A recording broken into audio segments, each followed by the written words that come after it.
Բարև ձեզ հարգելի ռադիոլսողներ, հանրայինի եթերում կրկին ձեր ձայնն է լսելի։ Ես Լուսինե Մուրադյանն եմ եւ առաջարկում եմ ոչ միայն մեզ լսել, այլև դիտել մուտք գործեք Հայաստանի հանրային ռադիոյի Facebook-յան էջ եւ կարող եք դիտել նաեւ մեր հաղորդումը։ Այս տարի ՄԱԿ-ի Պարենի եւ գյուղատնտեսության կազմակերպությունը տոնում է 80-ամյակը։ Նախաձեռնելով բազմաթիվ միջոցառումներ եւ նոր ծրագրեր, նպատակն է աջակցել գյուղատնտեսության եւ համայնքների զարգացմանն ու պարենային անվտանգության ապահովմանը, ինչպես է դա արվելու, կիմանանք հիմա, որովհետեւ ես պատիվ ունեմ հյուրընկալելու ՄԱԿ-ի Պարենի եւ գյուղատնտեսության կազմակերպության ներկայացուցիչ Ռայմոնդ Ելեին, բարև ձեզ, welcome։ Եվ մեզ կօգնի հաղորդակցման հարցում Ռուզաննա Մարտիրոսյանը, ողջույն։ Շնորհակալություն, բարի գալուստ հանրային ռադիո։ Thank you very much for having me. Շնորհակալություն ինձ ընդունելու համար։ Սիրով, հատկապես որ շատ կարևոր հարցերի շուրջ ենք խոսելու, որովհետև տարիներ շարունակ մասնագետները խոսում են կարևոր մի բանի մասին, որ երկրագնդի բարիքներն անսպառ չեն եւ մի օր կկանգնենք որոշակի խնդիրների առջև ու արի ուտես բազմաթիվ միջոցառումներ ու տարատեսակ, այսպես ասած, ծրագրեր են իրականացվում նմանատիպ խնդիրներ կանխելու համար։ Կցանկանայի նախ եւ առաջ խոսեինք ինչպես են ձեր կազմակերպության հիմնական ձեռքբերումները կատարվում եւ ձեր կարծիքով ինչպես պետք է լուծվեն սովի ու պարենային ապահովության խնդիրներն արդեն ապագայում, որովհետեւ ապագան կարծես թե այդ առումով սարերի ետևում չէ։ Well, FAO is not a young organization. FAO is an old organization, but it's young in its mandate. FAO was established in 1945 after the devastating implications of the World War II, particularly in Europe. And I think it became clear that an organization is needed which is going to be in a position to support reducing and fighting against hunger. Պարենի եւ գյուղատնտեսության կազմակերպությունը նոր չէ, երիտասարդ չէ, բայց այն երիտասարդ է իր մանդատով։ Այն հիմնադրվել է 1945 թվականին համաշխարհային երկրորդ պատերազմից հետո եւ նրա ավերիչ հետևանքներից հետո, որից հետո պարզ դարձավ, որ անհրաժեշտ է մեկ կազմակերպության, որը կանդրադառնա այդ պարենային ապահովությանը, պարենային նաեւ սովի վերացման հարցերին։ And the 80th anniversary now of FAO, but of course also the 80th anniversary of the UN is, I think, a significant milestone reflecting in this case on the achievements, because one of the key elements which we have to keep always in mind, hunger has not been eradicated so far. Zero hunger is still a key issue, and everybody probably knows in the meantime that by 2030, the global community, the global have in principle agreed to eradicate hunger, but we are far from being able to achieve this. On the other hand, I think we have to take into consideration that with the establishment of FAO, we have been able to drastically also reduce it and also to help the reduction of hunger in many countries also of the world. Պարենի եւ գյուղատնտեսության կազմակերպությունն արդեն 80 տարեկան է եւ ինչպես նաեւ Միացյալ Ազգերի կազմակերպությունը արդեն 80 տարեկան է եւ այն անդրադառնում այն շատ կարեւոր պարենային ապահովության եւ սովի վերացման հարցերին, իհարկե այն դեռ ամբողջությամբ չի վերացել ամբողջ աշխարհում, բայց իհարկե այս կազմակերպության ստեղծմամբ աշխարհի բազմաթիվ երկրներում մենք կարողացել ենք այն չեզոքացնել եւ նաեւ նախատեսում ենք ամբողջ աշխարհը եկել է մեկ համաձայնության, որ մինչև 2030 թվականը մենք կկարողանանք արդեն վերացնել սովը։ Ամբողջ աշխարհում? You mean globally? Globally, we of course want to reduce hunger because it's a key issue, and access to food is a human right, and therefore I think it's very important that we're going to achieve this because if we have hunger, then we still have many other implications. We have also very high costs, and the achievement of FAO over the years in this case is definitely with innovation, with knowledge transfer to help the countries to reduce the hunger. The European and Central Asia region is a region which has a much lower prevalence of, let's say, undernutrition compared to many other regions in the world. And of course, we are trying to contribute with the advice we're going to give the countries on a day-to-day basis. Իհարկե մենք կուզենայինք ամբողջ աշխարհով մեկ վերացնել սովը, բայց պետք է մենք մեր ջանքերը գործադրենք եւ մենք արդեն մեր ջանքերը գործադրում ենք, դա տեխնոլոգիաների փոխանցման միջոցով է, տարբեր ծրագրերի խորհրդատվության, գիտելիքների փոխանցման միջոցով մենք կարողանում ենք բավականին լուրջ արդյունքների հասնել։ Իհարկե Եվրոպան, Կենտրոնական Ասիան ավելի բարվոք վիճակում են գտնվում սովի վերացման եւ առումով իհարկե նաև մարդու իրավունքների շրջանում է, որ բոլոր մարդիկ պետք է սնունդ կարողանան հայթայթել կամ սննդի հասանելիություն ունենան։ Եվ այո, մենք մեր ջանքերը գործադրում ենք եւ այս առումով հասնելու լավագույնին եւ լավ կլիներ իհարկե, որ մեր կատարված ծրագրերով մենք այս ձեռքբերումներն ունենանք։ Տարբերակները լավն էին, որ նշեցիք, բայց ինձ եւս մեկ կարևոր բան է հետաքրքրում, մեր բոլոր խնդիրների ու առավելությունների կենտրոնում մարդկային գործոնն է։ Եվ այս պարագայում, որքան էլ տեխնոլոգիապես եւ շատ այլ հարցերով կարողանաք հասնել արդյունքի, չեք կարծում, որ նաեւ շատ կարեւոր է մարդկային մտածողությունը։ Ճիշտ մտածողություն, ճիշտ կառավարում, չէ՞ որ նաեւ մեզնից է կախված, նաեւ այդ բարիկները ճիշտ օգտագործելու համակարգը ուղու վրա գցելու տեսանկյունից։ Մենք ենք, չէ՞, եւ փչացնում եւ ստեղծում։ Well, I think we have to keep in mind that we need to produce food for 9 billion, or maybe by the end of the century, for almost 10 billion people. And we have, in this case, also endless resources. So we have to find ways utilizing technology. We have to find ways utilizing, in this case, also the knowledge in order to improve the situation. But we have to also keep in mind that we need to facilitate that the people do not only, or that the world does not only produce enough food, but that we are creating, in this case, also conditions to allow the people to have access to the food, to allow the people, in principle, also to afford the food. So this is also an important point to take into consideration. It's easy to put a lot of, let's say, resources into the production, but then maybe at some stage it's not anymore affordable for the people, and poor people do not have a budget in order to afford in a costly way that they get access to food. Իհարկե մենք պետք է օգտագործենք լավագույն տեխնոլոգիաները, միջոցները, որպեսզի կարողանանք բավարար քանակով պարեն արտադրել։ Այո, մենք պետք է արտադրենք, իհարկե մեր ռեսուրսներն էլ անսահմանափակ չեն։ Մենք կարող ենք շատ, ասենք, ներդրումներ կատարել, նաև թանկարժեք սնունդներ արտադրել, բայց մենք պետք է հասկանանք, որ եթե մենք բավականին շատ ծախսատար սնունդ ենք արտադրում, այն կարող է հասանելի չլինել բոլորի համար։ Մենք մեր ջանքերով նաև ուզում ենք, որ բոլորը հասանելիություն ունենան եւ կարողանան վճարել այդ սննդի համար, այսինքն ոչ միայն արտադրել սնունդ բավարար քանակով, այլ նաեւ արտադրել այնպիսի սնունդ, որը հասանելի կլինի ավելի լայն խավերին։ Այստեղ դուք նշեցիք, որ ձեր կազմակերպությունը բավականին հին է, նաև չմոռանանք, որ Հայաստանն է երկար ճանապարհ անցել պարենի եւ գյուղատնտեսության կազմակերպության հետ։ Հայաստանի Հանրապետությունը անդամ է դարձել 1993 թվականին, իսկ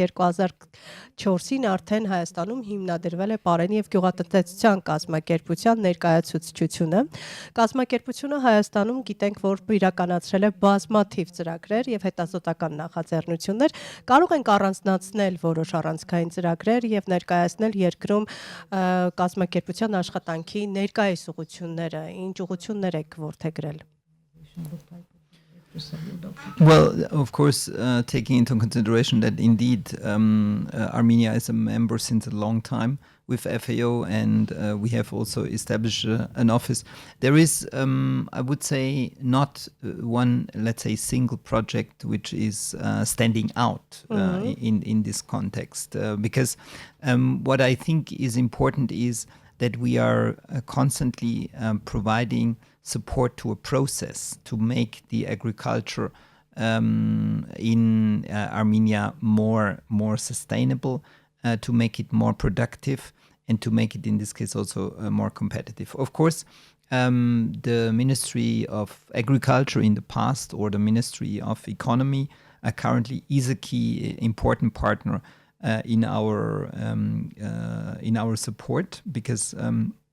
FAO cannot act without the national partners in this context. But it's also important that we are working across the different institutions. So we're not working also with one institutions, and the project which FAO in this case implements are in this case also across the sectors. Իհարկե Հայաստանի Հանրապետությունը երկար ճանապարհ է անցել Պարենի եւ գյուղատնտեսության կազմակերպության հետ եւ բազմաթիվ ծրագրեր են իրականացվել ՊԳԿ-ի կողմից, բայց չկա այնպիսի մի ծրագիր, որ կարող ենք մատնանշել, որ հենց սա այն ծրագիրն է, որ հատուկ կատարվել է, որովհետեւ մեր աշխատանքները շարունակական են, բազմաթիվ են։ Մենք ընդհանրապես նպաստում ենք գյուղատնտեսության եւ Պարենի արտադրության շարունակական աշխատանքներին, որպեսզի Հայաստանի գյուղատնտեսությունը դառնա մրցունակ, դառնա ինքը նաև ապահովված լինի երկիրը եւ մենք աշխատում ենք նաև տեղական մեր գերատեսչությունների հետ, մեր հիմնական գործընկերը Հայաստանում նախկինում հանդիսանում էր գյուղատնտեսության նախարարությունը, բայց էկոնոմիկայի նախարարության մեջ մտնելուց կամ ենթակայության տակ անցնելուց հետո այդ ոլորտը մենք այժմ աշխատում ենք էկոնոմիկայի նախարարության հետ։ Պարզապես ուզում եմ ընդգծել, որ Պարենի գյուղատնտեսության կազմակերպությունը միայն մեկ ուղղությամբ չի աշխատում եւ մեկ գործընկեր չունի։ Մեր ծրագրերը բազմաբովանդակ են եւ խաչասերվում են մեր նպատակները, ուստի մենք ունենք երկրում տարբեր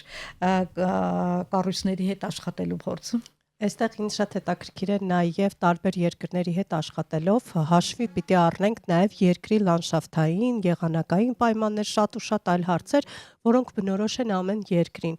Որքան է հետաքրքիր կամ չգիտեմ առավել յուրահատուկ Հայաստանի կլիման կամ առհասարակ Հայաստանը իր տեսակով եւ կան ինչ որ իրավիճակներ, որոնք ձեզ զարմացրել են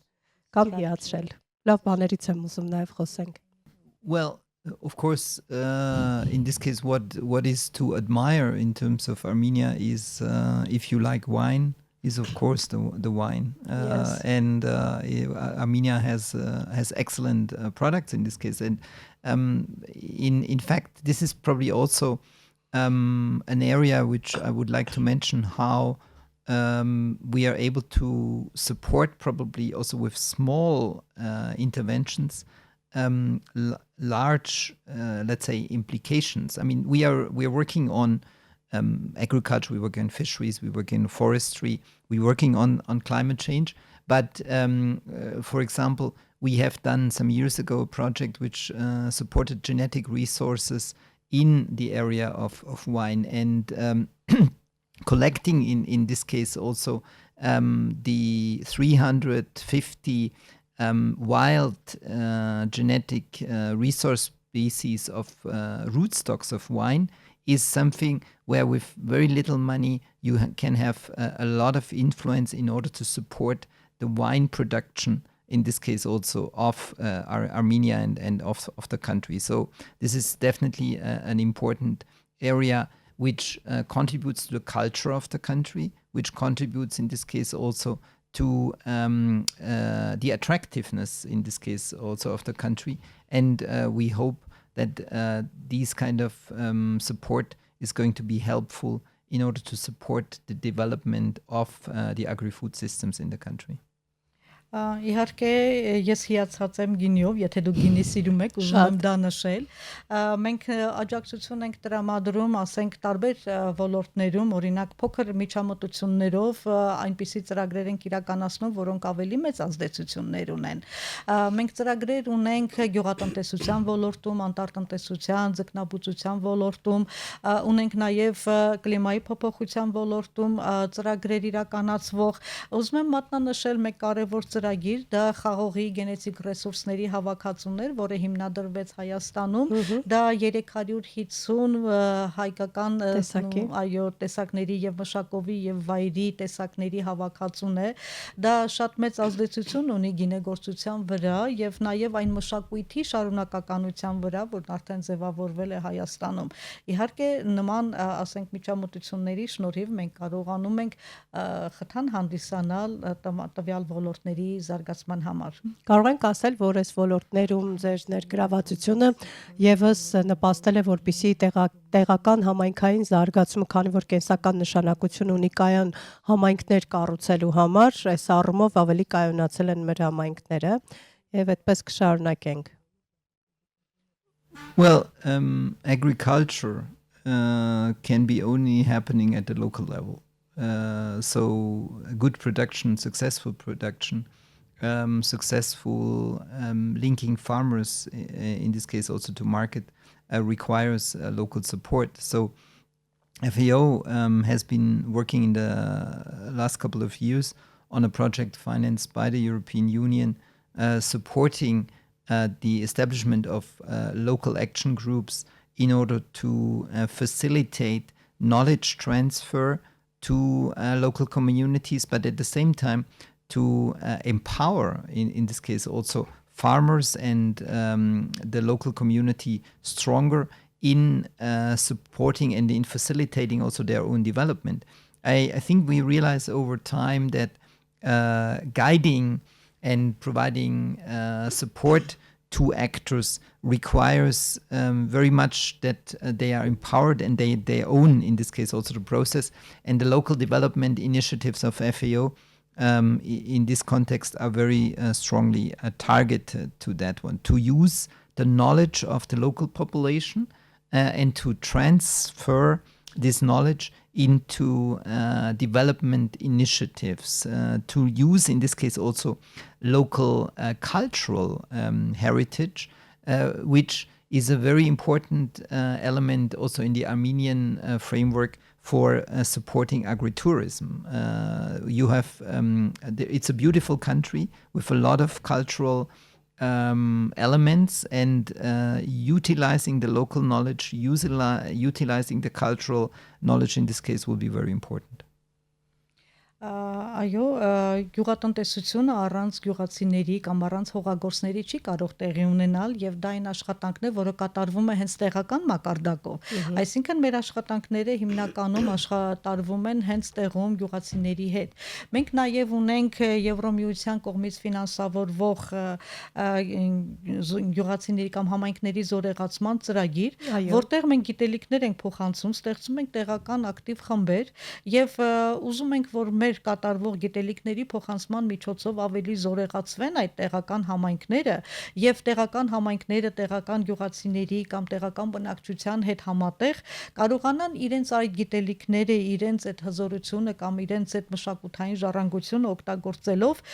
նորանոր ծրագրեր ստեղծել։ Ուզում եմ նաեւ մատնանշել, որ Հայաստանը շատ գեղեցիկ երկիր է, ունի բավականին շատ մշակութային պատմական ռեսուրսներ, որոնք կարող են օգտագործել էկոտուրիզմի բնագավառում եւ իհարկե այդ իրենց փոխանցված գիտելիքները, այդ իրենց այդ համագործակցությունը, այդ իրենց կարողությունները կարող են եւս այս ճյուղը զարգացնել եւ որը կարող է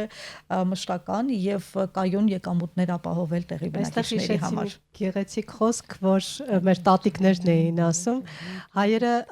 քարից հաց քամող ժողովուրդ են, չգիտեմ որքան է ծանոթ այդ արտահայտությունը ձեզ։ Yeah, I think I think no, I'm not so familiar with this saying, but I think in the end it's very important that we're going to use the local conditions. We use the local situation in order to make the best use for it, to ensure, in this case, also the local food security. And there is another aspect which I also want to mention when we talk about the importance of local development. The local development should be the nucleus, in fact, also for more national development. And the way how FAO supports the local environment facilitates to formulate then also at the national level, adequate policy in order to support local action groups. Ես իհարկե ծանոթ չեմ այդ արտահայտությանը, բայց ուզում եմ ասել, որ տեղում այդ ձևավորվելիք, այդ միջամտությունները, այդ ներուժը, որ գոյություն ունի,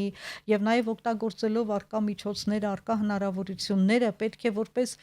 տեղում ձևավորվի մեկ կարողություն, որը միջուկ կհանդիսանա ամբողջ ազգային մակարդակով զարգացումն ապահովելու համար։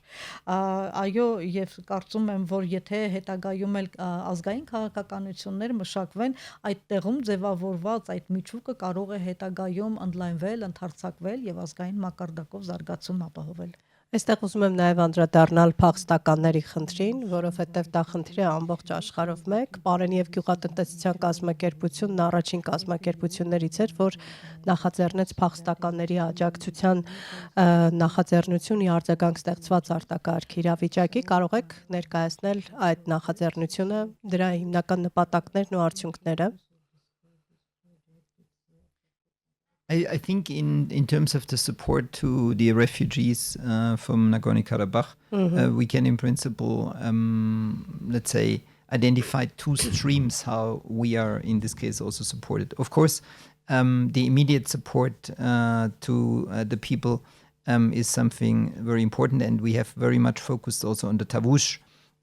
region, because the Tavush has a lot of also, let's say, agro-geographical similarities also to Nagorno-Karabakh, and the key element in this case was supporting the farmers with beehives, with in principle feed,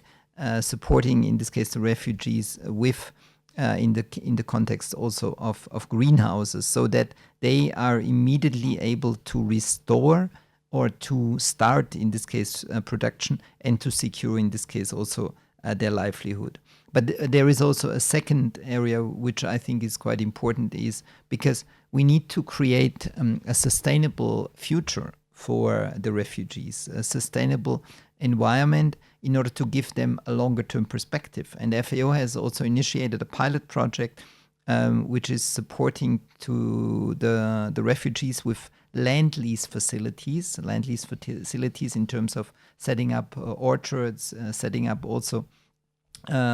fruits and vegetable option, so that land is accessible for the refugees, and with that land supporting in the first couple of years also the lease, that they are going to be able to develop in fact a more sustainable and a long-term business, and therefore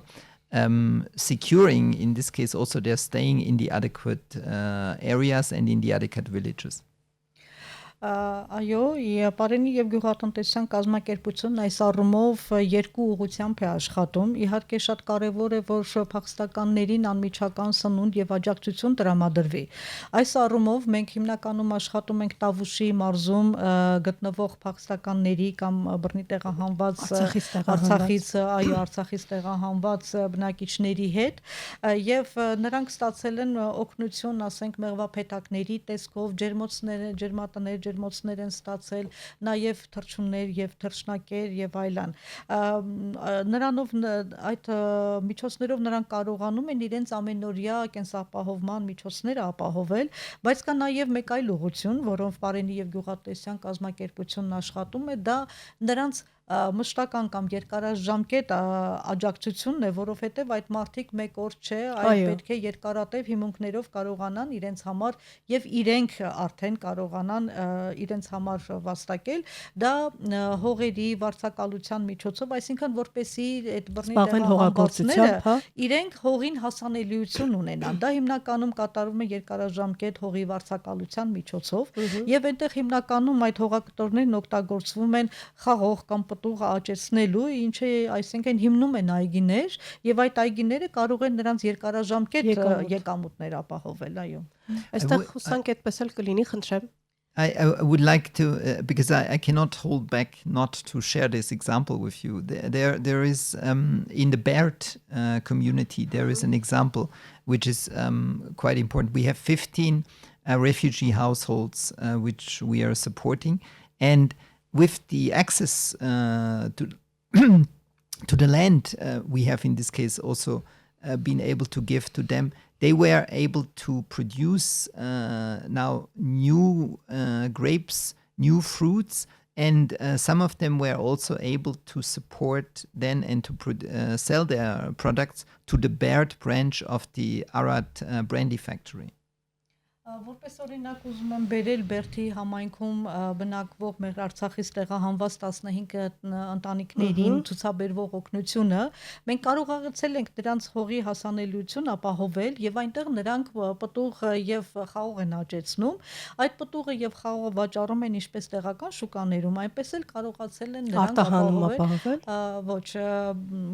Արարատի կոնյակի գործարանի Բերթի մասնաճյուղին են վաճառում հանձնում են այնտեղ հանձնում են Այստեղ շատ լավ բաներ ասացիք, շատ կարևոր է հիմնական եկամուտ ունենալը, հուսանք այս առաջնային օգնությունը կնպաստի, որպեսզի դրանք հետագայում զարգանան եւ վերածվեն մեծ բիզնեսի։ Սա եւս շատ կարևոր է։ Մենք չենք մոռանում նաև, որ պարենային համակարգերի փոխակերպումը պարենի եւ գյուղատնտեսության կազմակերպության ուշադրության կենտրոնում է ամբողջ աշխարհում։ Ուզում եմ նաև անդրադառնանք, թե ինչ քայլեր եք ձեռնարկում Հայաստանում աջակցելու այդ վերափոխմանը։ Ինչպես եք տեսնում Հայաստանի պարենային համակարգերի զարգացումն առաջիկա տարիներին եւ առասարակ ինչ դեր կունենաք այդ ձևակերպման գործում դուք։ I guess one of the questions which some of the audience will probably ask is, what is a food system? So can somebody explain what a food system is? Because I think it's very important to understand that a food systems approach takes 3 elements into consideration, and that's not only, let's say, the economic aspects, but in fact also the environmental and also the social aspects. Because agriculture, and I'm usually always saying, agriculture is not just an economic activity. It's very important. It's life. It's passion. It's taste, and so these elements need to be taken into consideration. And the food systems approach is in fact really a holistic approach in order to support the agriculture transformation. And I mean, key focus, of course, in Armenia is that we are taking into consideration the impacts of climate change. Climate change has, of course, impact on what kind of varieties can be still produced. Climate change has impact also on the climate change has an impact also on forestries. So we need, in this case, also to support climate smart agriculture. We need to support, in this case, also the afforestation. I'm just coming out of a project steering committee of one of our forest projects financed by the Green Climate Fund. And we need, at the same time, of course, also take the social aspects into consideration. I was talking about local development, where we are supporting also the poor households. We are linking the small farmers better to markets. So these are all the elements connected to a food systems approach. And we should also not forget that we need to produce not only food for, let's say, the ordinary consumption, but we need also to produce healthy food because we want that, in principle, the food which is being consumed is safe, is healthy, and is, in this case, also affordable. And we are making, in this case, efforts to support the Armenian agri-food systems. Իհարկե այս հարցին պատասխանելու համար մեր ընկերներից շատերը նախ եւ առաջ կհարցնեն ինչ է պարենային համակարգը, ինչ է դա իրենից ներկայացնում։ Ուզում եմ ասել, որ պարենային համակարգը միայն գյուղատնտեսությունը չէ եւ միայն տնտեսական նշանակություն չէ, որ այն ունի։ Այն ունի նաեւ բնապահպանական նշանակություն, ունի սոցիալական նշանակություն, այսինքն դա մի ամբողջ համակարգ է, որ լուծում է, այո, մեր ամբողջ կենսակերպը եւ շրջակա միջավայրը եւ այստեղ սոցիալական հարցերի լուծում է տալիս։ Իհարկե, մենք նաև աջակցում ենք այստեղ անդրադառնում ենք կլիմայի փոփոխության հարցերին, որովհետև կլիմայի փոփոխության արդյունքում մենք կարող ենք այլևս չաճեցնել ուրիշ տեսակներ, միայն պետք է ընտրենք, թե որ տեսակները կարող են դիմանալ նման կլիմայական պայմաններին։ Մենք պետք է անտառտնկման աշխատանքներ կատարենք։ Մենք պետք է նաև կարողանանք դիմակայել այդ փոփոխություններին։ Եվ այստեղ ես հենց հիմա գալիս եմ մեկ շատ կարևոր ծրագրի կանաչ կլիմայական հիմնադրամից կողմից ֆինանսավորվող անտառների դիմակայունության ծրագրի կառավարման խորհրդի նիստից եւ այնտեղ մենք հիմնում ենք, այսինքն անտառտնկման աշխատանքներ ենք կատարում։ Իհարկե գյուղատնտեսության ոլորտում մենք օգնում ենք փոքր տնտեսություններին, որպես իրենք զարգանան, կարողանան իրենց պարենը արտադրել, նաեւ հասանելիություն ունենան շուկային, դրանով նրանց տնտեսական վիճակն ենք ապահովում, բայց դա միայն մենք չպետք է մտածենք միայն բավարար սնունդ արտադրելու վրա։ Մենք պետք է մտածենք, որ այդ սնունդը պետք է լինի առողջ եւ այո, դա եւս պետք է հաշվի առնել։ Ինչ կարող ենք մի քիչ գլուխ գովալ եւ ասել, որ հասանելի է Հայաստանում նաեւ առողջ սնունդը։ Սա ոգևորող է մեզ համար, որովհետև մեզ համար շատ կարևոր է առողջ սնունդ ունենալը եւ մենք գիտենք, որ բնակլիմայական պայմանների փոփոխության հետևանքով նաեւ փոխվել են խաղի կանոնները գյուղատնտեսության եւ այլ ոլորտներում եւ ստիպված ենք նոր ձևակերպումներ ունենալ եւ նոր կրթություն ստանալ, որպեսզի կարողանանք ճիշտ օգտագործել այս փոփոխված տարբերակները։ Ցավոք մեր եթերաժամը սպառվել է։ Շնորհակալ եմ ձեզ մանրամասներ ներկայացնելու համար։ Ես հուսամ հաջորդ ձեր այցի ժամանակ եւս կհյուրընկալվեք մեզ մոտ եւ արդեն կկիսվեք ու կմանրամասնեք նոր ձեռքբերումներով ու նոր ծրագրերով։ Thank you very much for having me. It was a pleasure. Ready to come back. Շնորհակալություն ինձ ընդունելու համար, ինձ համար շատ հաճելի էր եւ պատրաստ եմ նորից այստեղ գալ։ Սիրով կսպասենք, հիշեցնեմ սիրելի ռադիոլսողներ, իմ զրուցակիցն էր ՄԱԿ-ի Պարենի եւ գյուղատնտեսության կազմակերպության ներկայացուցիչ Ռայմոնդ Ելեին, իսկ մեզ հաղորդակցման հարցում օգնեց Ռուզաննա Մարտիրոսյանը։ Ես Լուսինե Մուրադյանն եմ, մնացեք հանրայինի հետ։